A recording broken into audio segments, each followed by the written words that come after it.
Yeah, he was in school at a country school, well, several schools, but one of them was Rusk, which is south of Boley, about 5 miles. And he dropped out of school for a while. He was farming. He was the only boy left at home. And so he had to do some of everything. And probably didn't want to tell me to tell this story, but he dropped out at about 15 farming, and he was also hauling water for his cousins who was making whiskey.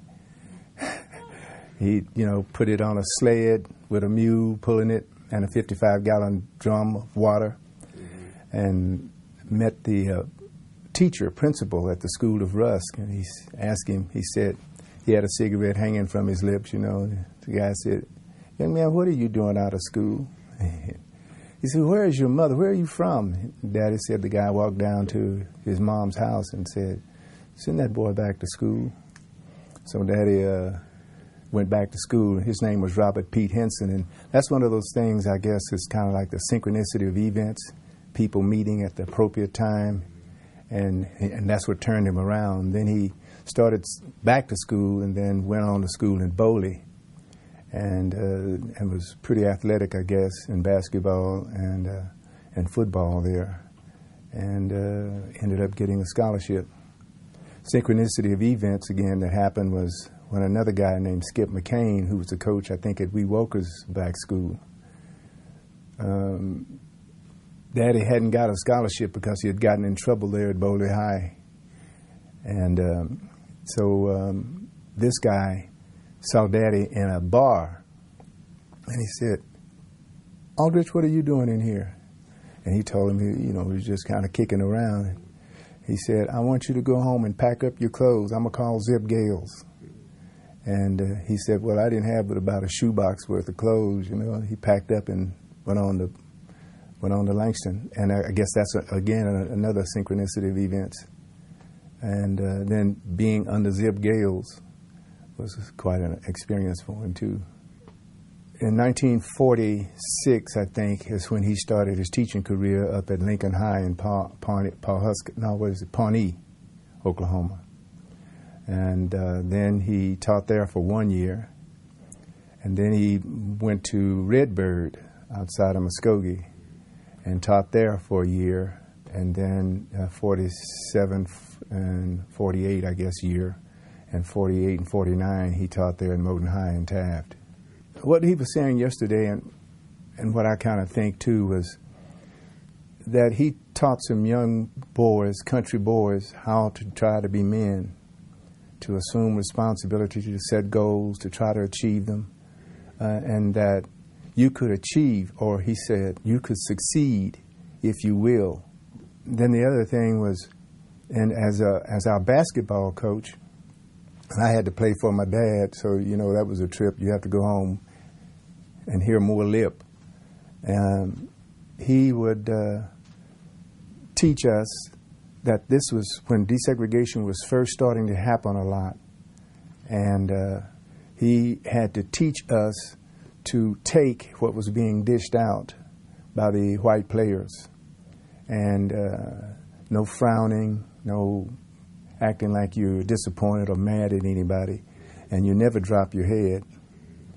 That's what I think he saw as very important that he did. The whole town of Taft, the whole little community of Taft, rallied around Taft's successful basketball team. Daddy had won a state championship in the Oklahoma Interscholastic Athletic Association, which was the black association. He had won a state championship in 1953, and the town took pride in that. And so I learned pride early in that, in watching him coach his boys and telling him his philosophy and what he wanted them to do, and seeing what could happen if you followed through with things. And that's why he said you could succeed if you will. He was the first black coach. He was the first coach at all to win, after desegregation, to win 3 consecutive state basketball championships. and he was the first black to be recognized as an all-state coach for the all-star team. Something unique about that is all the years before they'd only had one coach leading the North or the South in basketball. In 1962, they created an assistant coachship so that they had to give him some kind of a recognition, but not enough to be the head coach, although he had won 3 state championships in a row and the other coach hadn't won any. Another thing that's pretty funny about my dad, when he was teaching us, because a lot of times these referees wouldn't give you any break, and the other players would do just about anything they could, and you had to protect yourself and don't try to do a lot of dunking. They may submarine you and then call the foul on you for being on his guy's back. Daddy would have us get up, raise our hands, and smile, and he gave us an out. He said, I want to see some teeth. Raise your hand and see, I see some teeth. He said, now under your breath, you can say, shit. And so whenever something was going wrong on the court and a guy would raise his hand and grin, everybody on the bench started laughing. and then he would tell the referee, good call, ref, good call. And you know the thing that's so unique about that is by halftime, they would start making better calls. The referees would.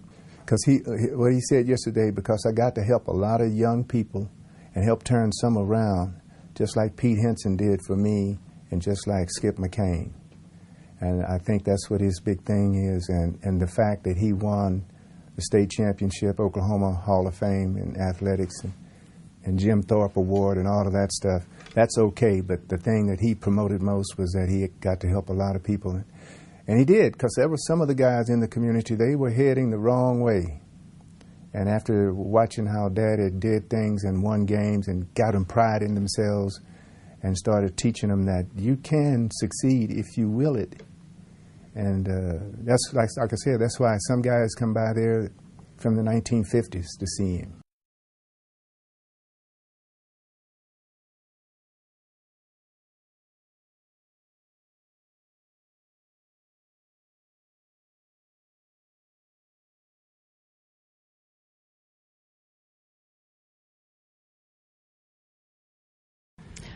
When I was a clinical instructor with students going to the hospital, I had students at Baptist, Midwest City, Norman, and Children's.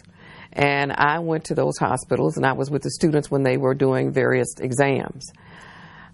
The way seniors were treated, it was appalling to me. So the students, we'd have a little conversation about whenever you go into Mr. Fisher's room, he's not called, hey, honey, or any of those slangs that you use. He's Mr. Fisher. I don't care if he's 104. He is still Mr. Fisher. And after being in the hospital so much, I made a decision that I wanted to do something for seniors. And gerontology was just kind of on the horizon. OSU had the only PhD program in gerontology, and it was through it was through a different department with a track that was for aging. So I think my exposure to seniors and really those who needed assistance, I enjoyed my program at OSU. I did a lot of things for a number of senior citizens like Jeltz and McGuire Plaza, and I was there as a volunteer, and I got a lady who hadn't been able to see her family in a number of years. I arranged through Southwest Airlines for her to get a trip to see her family. They needed a piano at Atkins. I finally got someone to donate them a piano. The biggest mistake is that people don't realize that in midlife, the senior is very much like the individual in midlife. They're just older. So all of those things that were important are still important. They may not be as frequently able to do the things that they did prior to being a senior, but life doesn't end at 65. In fact, in research, we have categories of seniors. We have the young old, the old, and the very old, which are delineated because if you think about the boomers, baby boomers were born between 1946 and 1964. There's a big difference between someone who was born in 46 and someone who was born in 64. They're going to have different challenges, and unfortunately, seniors haven't had anywhere to go. The field for geropsychology is small, because the cohort group right now that are seniors are beginning to understand the need for counseling and what have you, but the generation behind us did not. And there were a lot of problems that were hidden, even mental health problems that were hidden. All people knew about seniors is that they had dementia, and back then they called it being senile. Senior adults have so much to offer. In some of the larger communities, they have intergenerational programs with public schools, where seniors volunteer and they go to public schools. They do tutoring, they do a lot of different things. And the Retired Senior Volunteer Program, where I'm still on the board, I've forgotten how many thousands of hours they do each year for nonprofits. They have skills that are important. They do legal work free. They do accounting work free. They do all types of volunteer services for the community, and they're happy to do it. There are more than 1,000 RSVP volunteers, and they do something that I think is very important. They provide a ride. If you have a senior who cannot pay to get to the doctor, you call RSVP, they set you up with a driver. Education, for me, has always been the stepping stone to whatever. And I believe that I have made a important addition to many individuals' lives through education. And I had some great teachers, and I try to emulate the best. My father is deceased. My mother is a senior. My father, I think, was more vocal about it because there were so many things I was able to help him do when he got to be a senior adult. And he was elated when I got my PhD. He lived in Los Angeles, and he surprised me. He flew here to go to OSU to the graduation with us.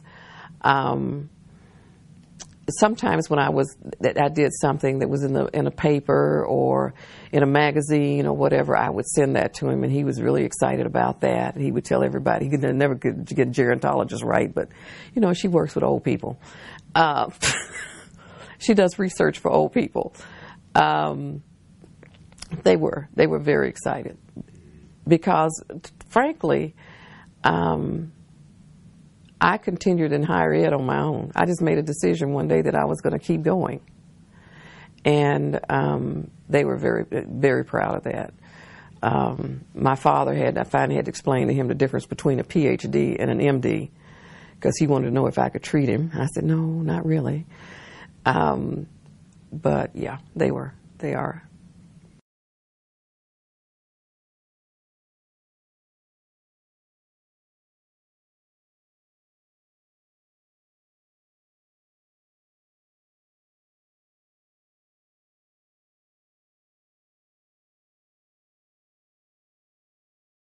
Well, when we were younger, we did go to one school where it was like a one-room schoolhouse, and Mrs. Neal was the teacher. Where was that? That was near Langston Lake. Mm-hmm. As you turn into the lake, there was, on that corner, there was a little schoolhouse there called New Dora. And we started out going to school there. And finally, they closed it. And everybody went to Langston City School. We had a music teacher. Her name was Dora Hargrove. And she always had a real good choir. And, we got to sing with Marian Anderson. The opera singer. She came to Oklahoma City. And some of the members of our school choir went, and we were able to sing with her. And our principal at the time was Mr. Jones, R.D. Jones.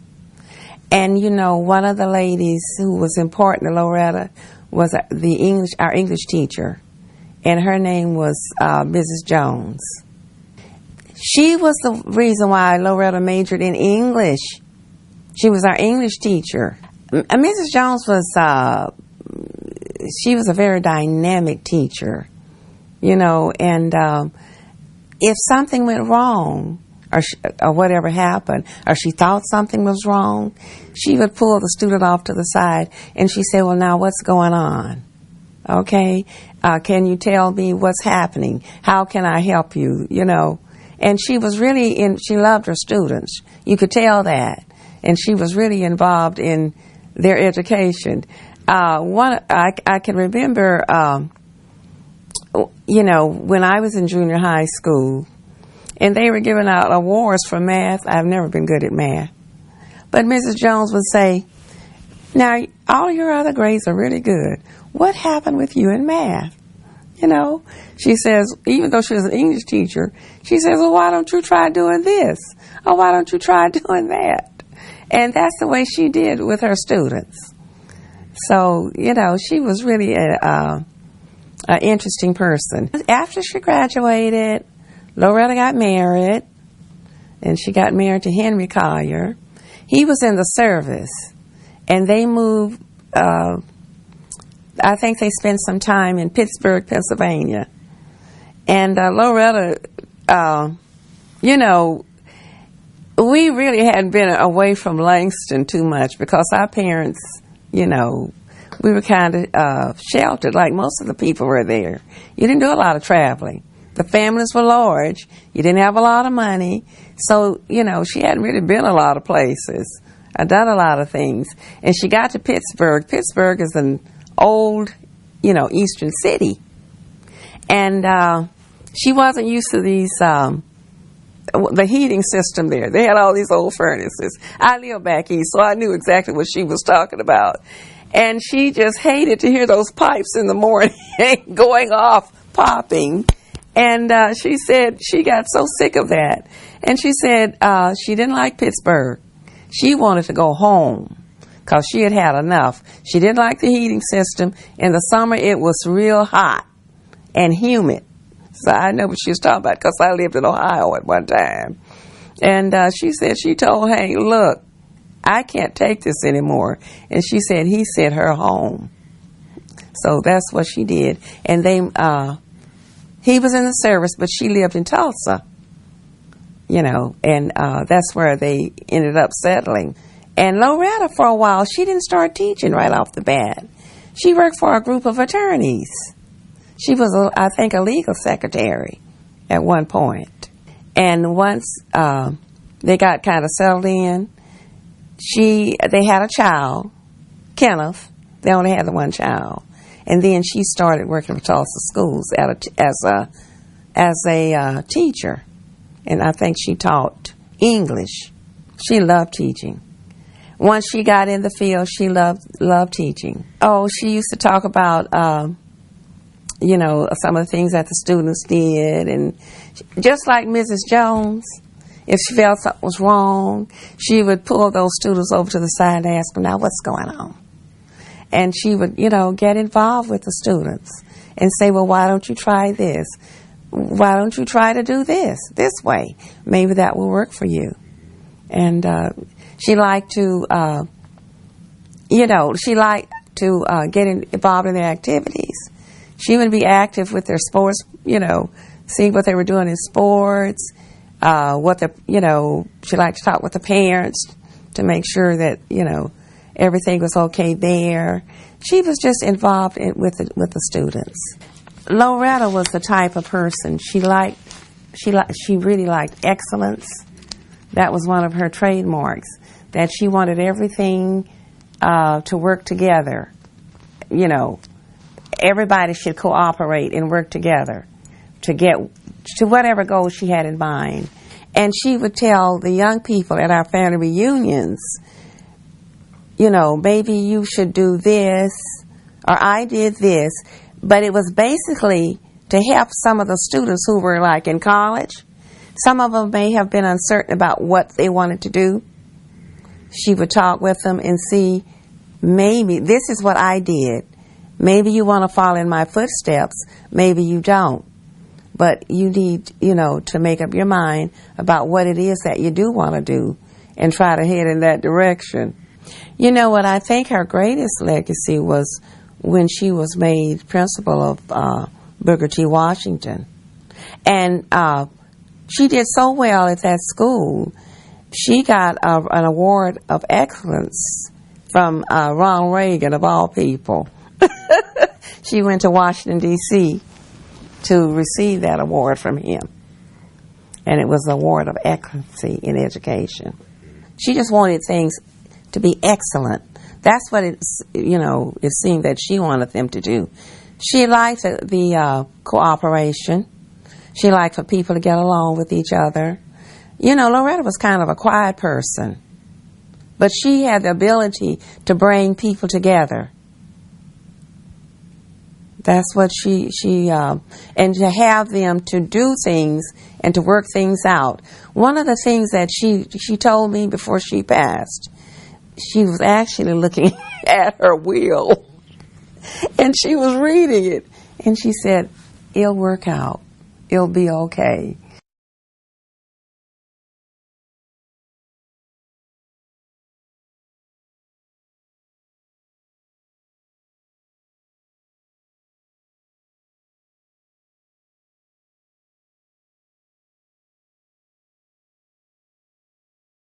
My name is Delia Fauché Lewis. She's my mother. She graduated from Dunbar High School in 1960. I remember she telling me her father said she had a full ride scholarship, so her choice was Langston University. So her choice had to be Langston University. She's an Alpha Kappa Alpha, and she really was involved in that. And she also talked about how much she enjoyed science. That's where she got her passion for math and science. And I remember her talking about Dr. Simpson, and I believe that's the only one that I can recall right now. But I'm sure there was a lot of professors out there that inspired her, because back in that day, I remember her just talking about Langston, how it was so good to be around a black college and people inspiring you, encouraging you. Guys are all fighting for the same dream. I believe it wasn't a choice when she was growing up. I remember the story she used to tell me. My grandfather and my grandmother owned a store on the corner of Martin Luther King Street in Old Muggy. That was our store. That was the store, and they just always instilled being successful. Then she met my father in Sapulpa, and he was in the military, and his name is Ron Fauché, and they got married, and they moved to Oahu, Hawaii. We've been all over the world. Yes, and that's where I was born, and she got a job there in Hawaii, and she taught there from 2 years, and they said it was very hard to get a job there, and they didn't think that she was going to get a job. My dad didn't think she was going to get a job, but they hired her right off the spot. After 2 years, they came back to Sapulpa because my dad retired from the military, and so they came back to Sapulpa, where he's originally from, and she got a job at Sapulpa. Yes, it was a struggle when she went to Sapulpa junior high, when it was desegregated. It was a struggle. Maybe not being treated as fairly, the students not being treated as fairly, and she is known for standing up for her students. I believe there was a race riot at Sapulpa Junior High, and she led those black students out of that race riot. She was not a quiet person. She was very outspoken, and she believed in everybody having their rights in education and being treated fairly, and she made it known. I believe that she believed that all students could achieve. She even helped the ones who were really struggling. I know that for a fact, because you can see there are students who still come by the neighborhood and say, Ms. Fauché, thank you for helping me, because if you didn't help me, I would have failed your class. And they still remember her with her terminology. It wasn't just, she wasn't just a science teacher. They called her the mad scientist because of the vocabulary she used. It wasn't just raise your hand, it was raise your phalanges. Or if you were talking, shut your mandible. Or if you kept on talking, you sit your epicy down. Or do you have diarrhea of the mouth? So basically she used vocabulary to teach her kids, and those kids still today still regurgitate. That's another word she used. Still regurgitate that vocabulary to her every time they see her. And they said, Ms. Fauché, thank you for teaching me that vocabulary, because now I'm using that in biology and everywhere I go. They call her the mad science. They call her mad because she did not have her students just sit at the desk. She made them actually get up and do lab work and do experiments. And I remember her telling me that when she went there, the lab wasn't even in use at the Sapulpa Junior High. It wasn't in use until she came there and actually did lab work and did experiments to show the kids. So she taught them by hands-on. Miss Fauché, I learned because I was scared of you. And I think you were cussing me out because I don't know what you were saying. I should have said that, shouldn't I? And I think when you asked her that question, like, what teacher inspired you, there was a teacher that used to do that with her students, or I think it was her or him, I don't know. Yeah, it was. But that's where she learned that from, and then she carried that on, and she proceeded to do that with her students. She was caring, she was nurturing, but she was firm, and you knew where she stood. And without her, I wouldn't be here. I wouldn't be in education today. By watching her teach and watching my father teach, not just saying because they were my parents, I think they were excellent educators that inspired me to be an educator. What does it mean to you, Mom?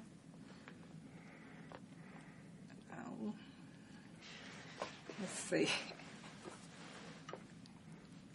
It means everything to me, you know.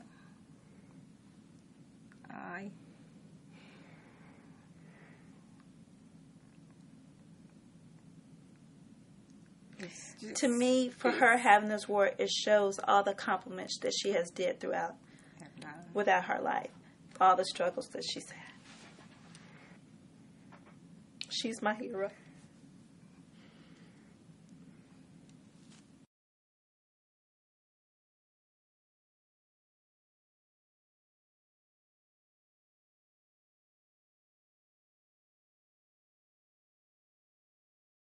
In other words, everything was separate. There was a white drinking fountain and a black drinking fountain, and there was everything that you could think of was separate for blacks and whites. You remember that? I remember it very well. I lived it. I went to school at Moton High. My elementary school went to the 8th grade. Now, between the time I told you I started the school at Cloud Creek, I went to several other little schools in the country because my parents were sharecroppers. And we moved from place to place, and we worked for other people. We didn't own anything, really. We worked for other people, and we got a share of what was made on the farm. And that's what they were called sharecroppers. I went to Cloud Creek, Cold Creek, Sugar Creek.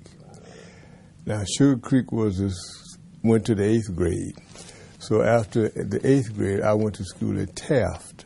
Taft was the high school. When I was in service, I could read reasonably well. I can remember that. And in service, I used to keep up with science stories and stuff like that. And I read a lot when I was in service. And as a result, I decided I wanted to be a doctor. Is what actually I wanted to be. But when I got out, when I started to Langston, I had a wife and one child, and so I didn't have the funds, to pursue a career as a doctor. And so that's the reason why I fell into the teaching field. And what was your degree in Langston? My degree was in chemistry. And I had 2 degrees. I had chemistry and math, and of course I had a certificate in biology also when I left Langston. I had 3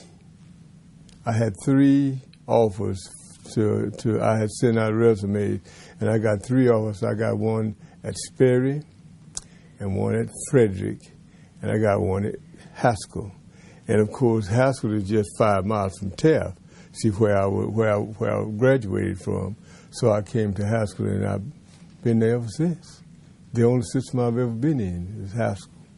I've taught 62 years. I started in 1950, and from 1950 up until 1967, when we integrated, we had our separate school. So I had trouble with one parent in my whole teaching career. I had trouble with one parent, and that was a white parent.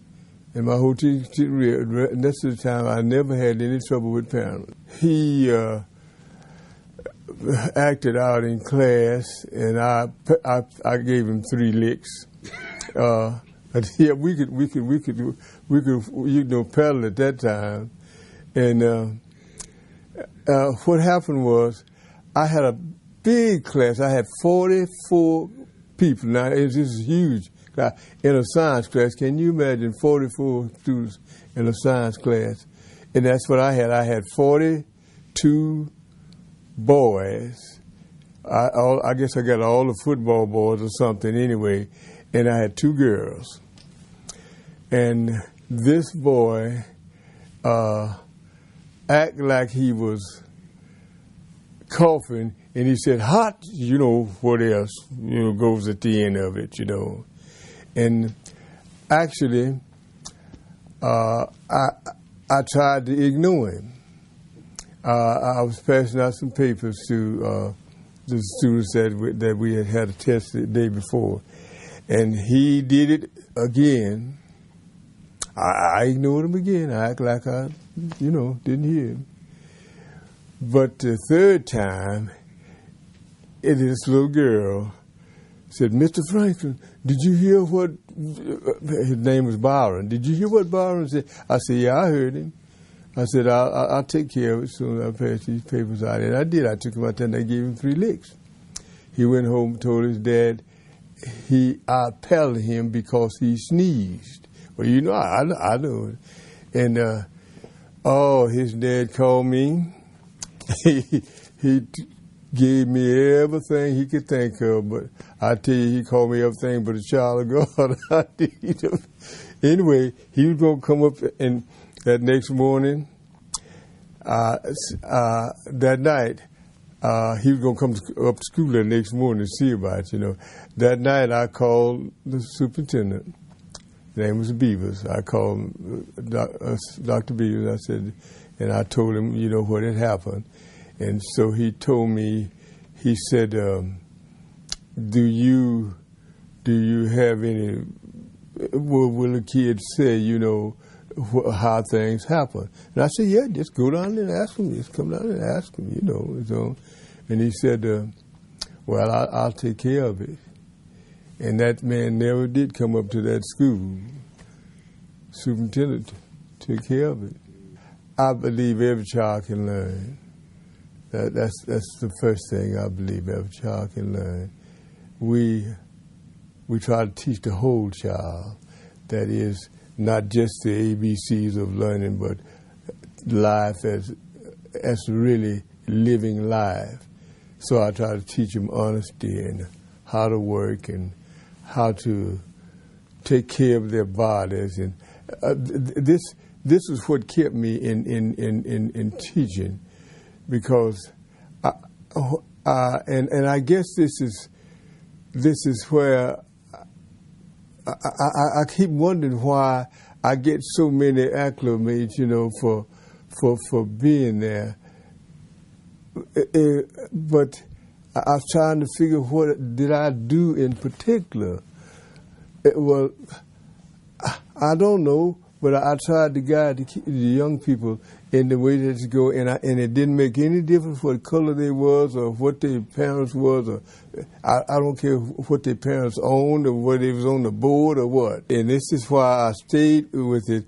I learned that young people need guidance. That's one of the main reasons. And I took it on myself to try to be a part of all of the things that they did, even if it's on the weekend. If they played a game or something, I tried to be a part of it, and I tried to live my life so that they would see how I was living, so they might learn how to live. And that's the reason why I stayed with teaching. I think of a gentleman. Now his name is Curtis because he's almost 100 years old, but he just could not believe that I made, that I made it.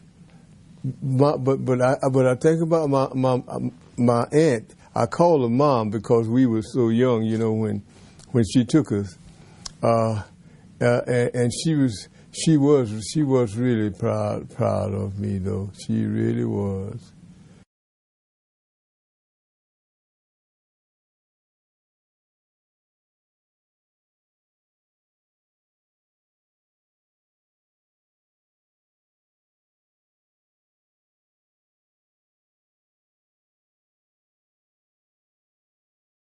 When you were playing segregated teams, certainly you generated a tremendous amount of enthusiasm in the communities of the home team as well as the visiting team. Going into integrated ball, certainly we were breaking ice in the state of Oklahoma, and quite naturally, when you go into places that we had to go into to play the integrated schedule. Like, for instance, going to Lindsay, Oklahoma, where the only thing black in that town is the dirt. Certainly it made a significant difference in the outcome of the ball game, because when you're on the road, you had to be prepared to be not only 11, but 15 people, including the officials. And that was an experience that we had to experience and learn from, and that made us stronger. That made us better. Coach Chris took me under his wing as a freshman in high school. I started playing football in the 9th grade and played sparingly as a freshman. My sophomore year, Coach Chris saw something in my athletic ability. He named me the starting quarterback as a sophomore in high school. And I played that position on offense for 3 years of high school ball. Also, quite naturally, I had to play both ways. I played on the defensive side of the ball as well in high school, and I played defensive linebacker. One of the greatest achievements that I was a part of coming out of Ardmore Douglas, my senior year in high school, we were very blessed and fortunate to win a state championship in integrated football. My junior year in high school, Ardmore Douglas became a member of the Activity Association. And when we became a member of the Activity Association, we started competing against white high schools. And we were very competitive and we were very successful. My junior year, we went to the second round of state playoffs. Got beat by the eventual state champion, Frederick, in 1956. My senior year, we came back and we won it all. We won it all. I started my teaching career at Fox, Oklahoma. Started that in 1967. I spent a grand total of 14 years at Fox, Oklahoma. The year prior to me going to work at Fox in 1966, I did a little research and were told that the black parents at Tatum would not let their kids attend Fox because they felt like it was some unfairness going on as it relates to their kids attending school there. Well, upon me being employed in 1967, I was employed as an elementary physical education teacher at Fox. I served in that capacity for a grand total of 4 years. At the end of my 4th year at Fox, Oklahoma, I was very fortunate and blessed to be named the head football coach and athletic director. Upon me being given that assignment, certainly not recognizing color, my philosophy was dealing with people and being fair and being honest. And that approach worked beautifully for me. After serving in the capacity of high school football coach and athletic director, I was very blessed to be named high school principal. I served in that capacity up until I left in 1981 to take the head football coaching job at Langston University. But my experience at Fox, Oklahoma, I will forever be indebted to that community because of the opportunities they provided for me. And as we all know, all we ever ask for is the opportunity. If we fail, give us a chance to fail. And I was very fortunate to be associated with some great administrators, and when I speak in terms of administrators, the elementary principal there at Fox, as well as the superintendent. They entrusted in me. They felt like I had the ability to run the high school in that community. And I can truthfully say, without any reservation, the black community, which was Tatum, the white community, which was Fox, they embraced me as their leader of the educational program at Fox High School. The only towns that I was aware of having high school black principals was the Tulsa, Oklahoma City metropolitan areas. As I made the comment early on, becoming the head football coach at Fox, Oklahoma in 1971, in the rural Oklahoma, outside of the metropolitan areas, I am the first black head coach of a predominantly white high school in this state. As a college coach at Langston University, what I sold my potential student athletes on was coming to Langston University to get a college degree. I didn't guarantee one kid any playing time on the football field. But I did guarantee every kid that I recruited and his parents, if the kids do the things I asked them to do as a student, he would leave Langston University with a college education. I'm more proud of that and the wins and losses that I had as a high school coach, as a college coach, because it's about getting young people to buy in to life after high school, life after college. And I can truthfully say without any reservations, the young men that went to Langston that I recruited as student athletes, if they earned playing time on the football field, they played. But if they earned time in the classroom and did the things I asked them to do, they left the university with a college education. And I'm proud of that.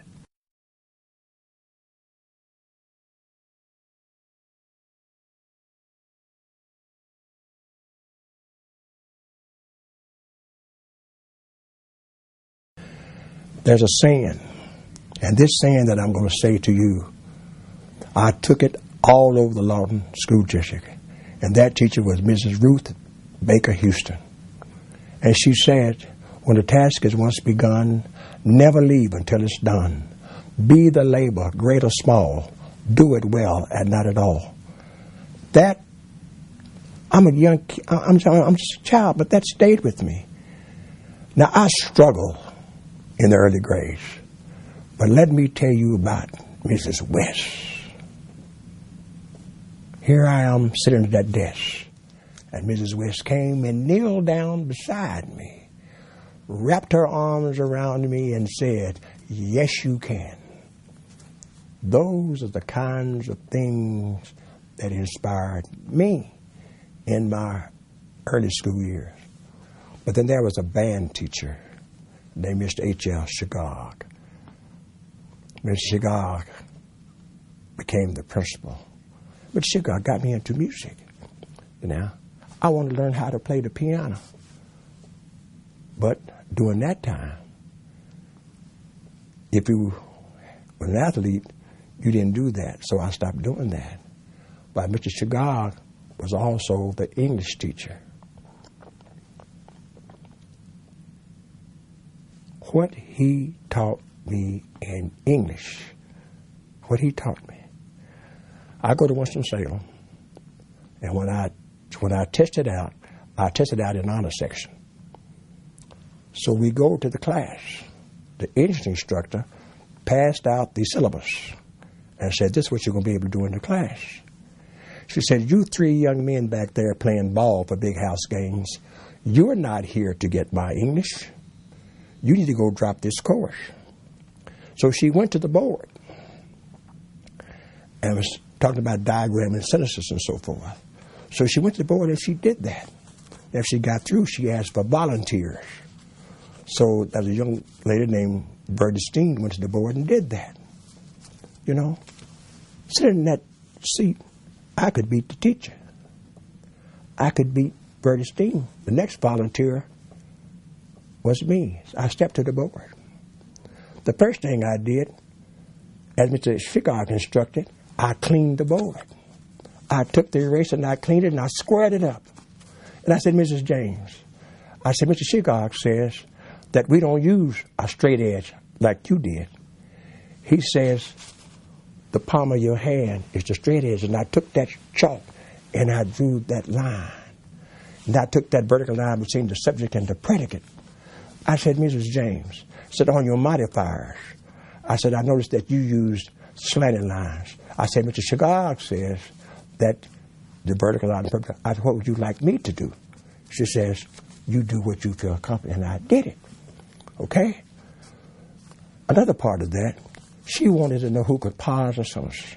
Out of 42 students, I was the only one able to pause that sentence. She asked who could conjugate the verb to be in the indicative. I was. When I left the class, she says, young man, she says, as long as you are here, you take English under me. All right?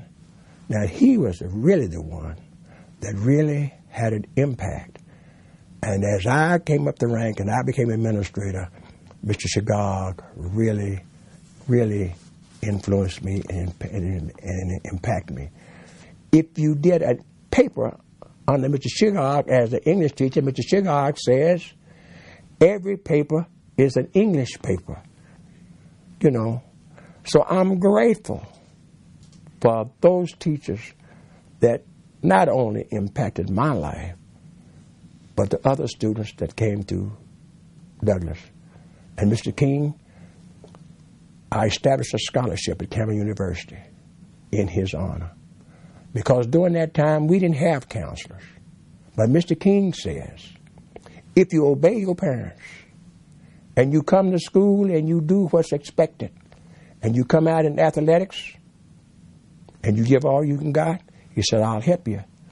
Now, when I became a counselor and I became a principal, every student that finished Douglas, I kept a record.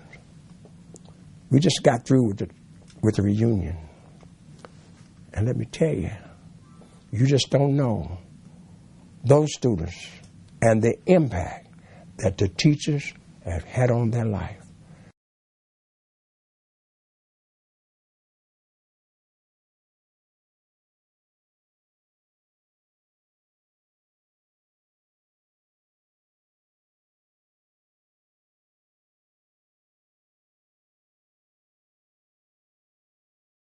My name is Herbert Dorsey, Herbert Clarence Dorsey. I was named after Herbert Clarence King, my grandfather. My grandfather was born in Osceola County, Mississippi, which is north of Jackson, Mississippi, about 20 miles north of Jackson, Mississippi. And he and his 7 brothers and 1 sister left there and moved to Oklahoma right after the land rush. And they migrated to an area around Kingfisher, Oklahoma. And all the brothers and uncles, they had farms in that area. And that's how the King family ended up here. Well, I think like most of the people that were sharecroppers or farmers down there, they left there to make it on their own. So like I said, with the land rush on Oklahoma, they moved here and they established a town called Pleasant Valley, which no longer stands there, but it was all Kings, all his brothers, sisters, uncles in this area. So we still maintain a family cemetery plot there, where every union during the King family reunion, we take up money and keep the lawns manicured there. So, but once he came to Oklahoma, that was it. There was no looking back. He never went back.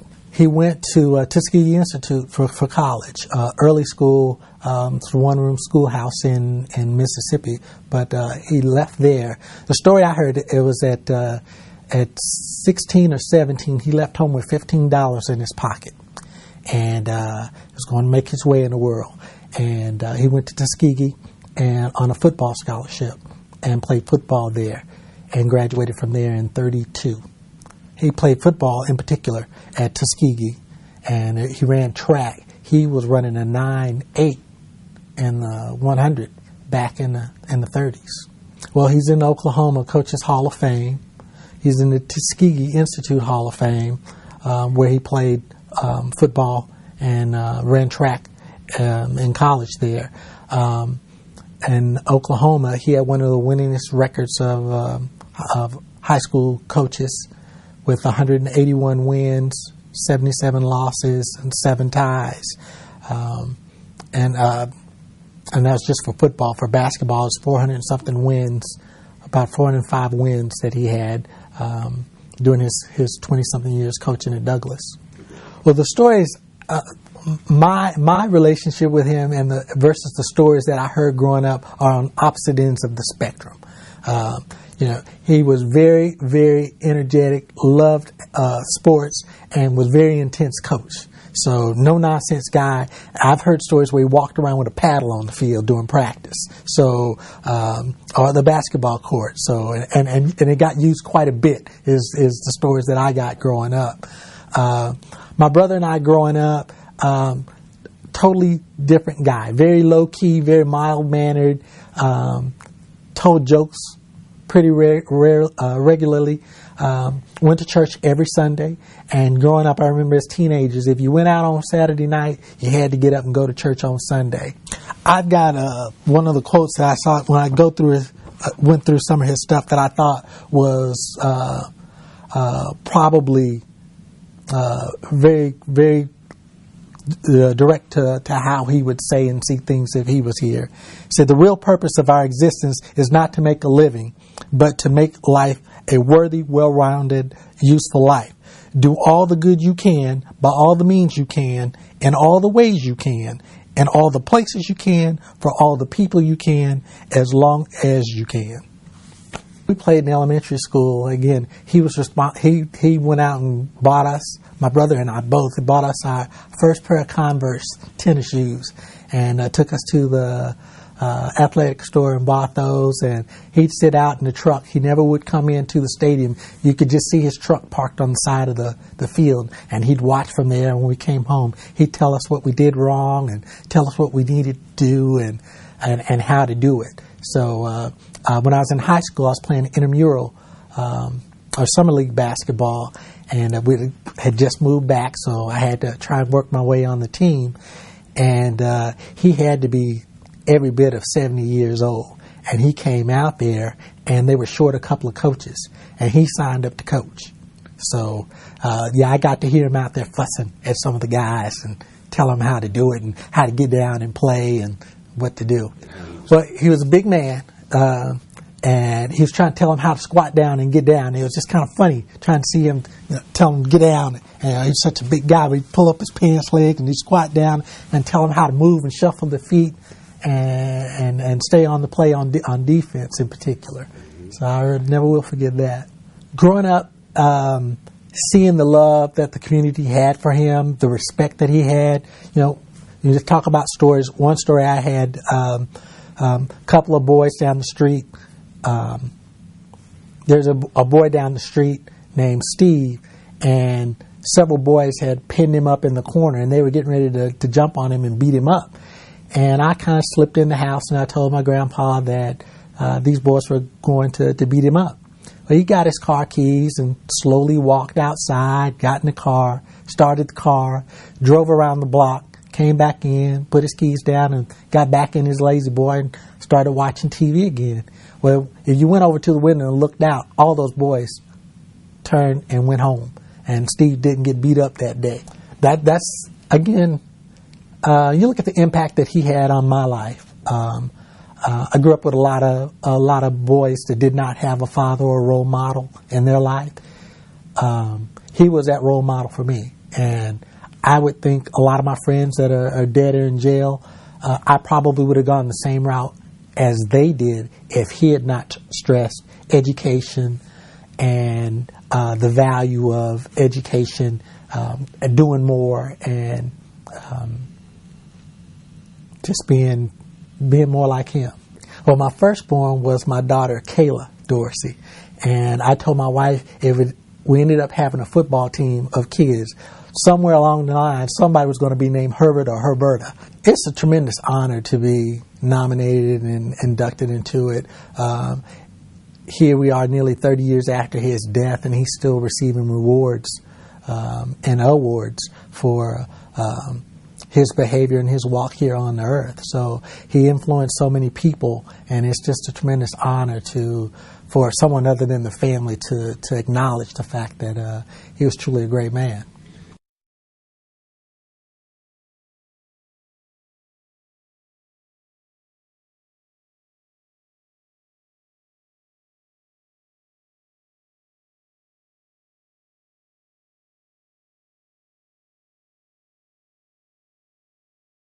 I nominated Mr. Moon for this award because of all the teachers that I had and the principals that I had experienced. He stood out because of his personal touch with the teachers. Not only the teachers, but the students particularly. Everything that he did was for the benefit of the students, and we knew that. He didn't have to say that. We knew it by the way he carried himself. We knew it by the way he carried out his program. We knew it by the standards that he set. And I just never had such a rich experience before. And I was truly grateful when I went off to school, to college. We had been prepared for that, and we didn't even know that we were being prepared for college and beyond. We had the impression that we had to really strive hard. We had to strive hard because we were told by some of our teachers, for example, while you're sleeping, other people are burning the midnight oil. And so I thought for sure when I went to Howard University, it was going to be so difficult. And what I found out, even not only at Howard University, but at Memphis State University, where I ultimately graduated, we were more than prepared. They had over-prepared us, and it was under his leadership that took place. The thing that I remember most about Mr. Boone, he seemed to know each and every one of us. Even though we might not have known that he knew us, he knew all about us. And the one thing that stands out in my mind when I was a senior in high school. Mr. Moon called me into his office, and I thought, oh, gee, what have I done?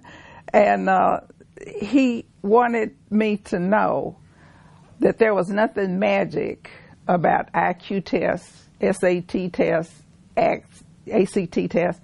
He said it doesn't measure your real intelligence. Those tests are designed for children who grew up in the city, not children who grew up in rural America like I did on the farm. He wanted me to know that since it was based on the experience of school children in the city, that you could always improve that based on your exposure and your experiences. There were many times when he, along with other community leaders, would meet and discuss the future of children in Oklahoma, African American children in Oklahoma City. That was really striking to me. That was how Prentice Gall had the opportunity to go to OU. That was a well-planned move, and Mr. Moon was right in it. Not only the building of Douglas High School down there, because there was, a debate going on in the community about whether to move and concentrate the efforts on getting into Northeast High School, because the African Americans did not go to Northeast High School at the time. Mr. Moon said, no, we should have them to build us a new school down here. And if you study the patterns of how the population shifts, there will be white flight that takes place. And then you'll have both schools. So our community will have 2 high schools instead of 1. And so Mr. Jimmy Stewart, who was part of the think tank, said, and Moon was right, and I had to just really give him credit for that. He said, because I was on the other side pushing hard for integration. Speaking of integration, Mr. Moon was on the integration planning committee. Yes, they did have a planning committee. The committee met. They had concerns about how our African American students would fare under integration. They laid out an integration plan. He was concerned that our African American students would not receive the same kind of nurturing that they did in the separate but unequal schools. He was concerned that we would lose our sense of our identity by not knowing who we really were. Mr. Moon was the one that brought in the Negro history class, which I took. And that was ahead of other African American or even integrated schools around the country. I did not find that out until much later in the 80s when I was working for AT&T in New York and came in contact with others who had gone to integrated schools in the Washington, state of Washington and other places. They knew nothing of their history. We had that under Mr. Moon. We had everything. He brought in speakers that most people would just dream of, that were PhDs from Harvard, to talk to us. We didn't know what was going on at the time, but he was preparing us for the future. We'll say, well, how do you account for the class of 1957 being so prominent in the community? Meaning that you've got business people like a Horace Stevenson, who, by anybody's standard, measures up in business with all those McDonald's stores that he owns. You have a Russell Perry who played football during Mr. Moon's principalship, and he's running a business. And you have even James Thompson, who has the sign company down on Martin Luther King. He was one of my classmates, and he benefited from being at Douglas High School, led by a leader who had high expectations of everybody. And we believed it. I mean, we believed it because we heard it every day. There was just no other way to do it. If we didn't succeed, we were going to be disappointed in ourselves because we knew better. And so I think when you look around at the successes in our community, and there are some, you'll know that Mr. Moon had something to do with that.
I think she was a product of the times.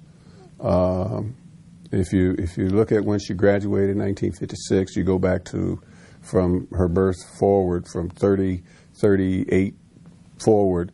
We lived in a segregated society. Oklahoma, for the most part, was and still is the Deep South. The chance for a good life, opportunity, advancement, and all that kind of carrying on, really, if you didn't go to college, you probably wasn't going to find your way out. And so I think she's a very practical woman. And I think as she viewed her life and as she viewed because by the time I meet her, she's a single parent with 2 children, making a life for her children.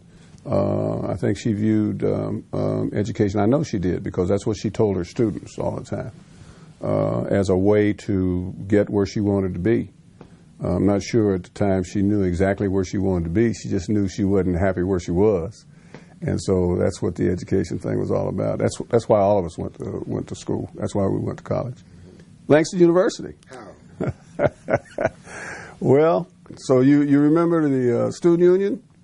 It was the custom between classes, or if you had a break, to stand on the wall at the student union and watch the traffic.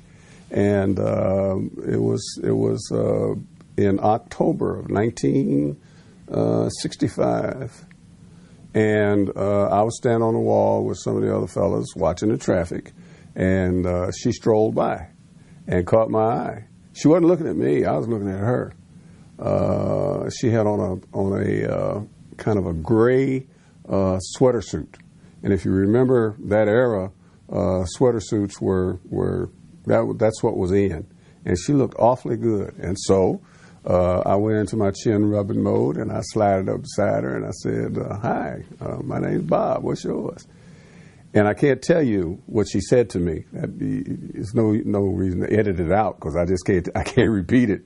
But she wasn't impressed, but I was, and so it took me a year to wear her down, but I finally got her wore down. Proposed to her, she said yes, and we lived happily ever after. February 74, took a GI Bill, bought a house, moved to Norman, been there ever since. She started for a while working at the youth center there in Cleveland County Youth Center for a year or two. And then she went to work at the University of Oklahoma as a financial aids counselor. And that's where she really started to build the clientele, which would later be part of her primary job as a counselor in a TRIO program called Threshold.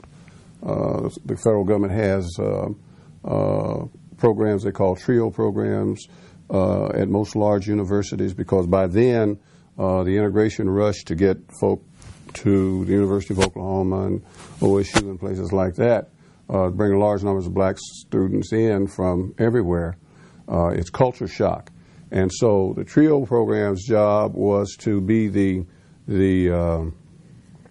buffer between the 500-person classroom and the 12-grade schoolroom that many people came from, who were first generation, no parents, any of that kind of carried on, who had gone to college. And that's what she did for 20 years. She worked in the TRIO program at the university. That's where she retired from. She developed a reputation for being a real hands-on, get you through school, help you make the transition created by the culture shock and all the other kind of things that go on. Because University of Oklahoma is a hard place. It was a hard place in the 60s. It took a long time to get black folk in the University of Oklahoma, as you well know. And that first, second, third wave of folk who came in unsupported by, historical background, nurturing community, and all the other kind of carrying on, because desegregation had dismantled all of that. So the TRIO program was what was it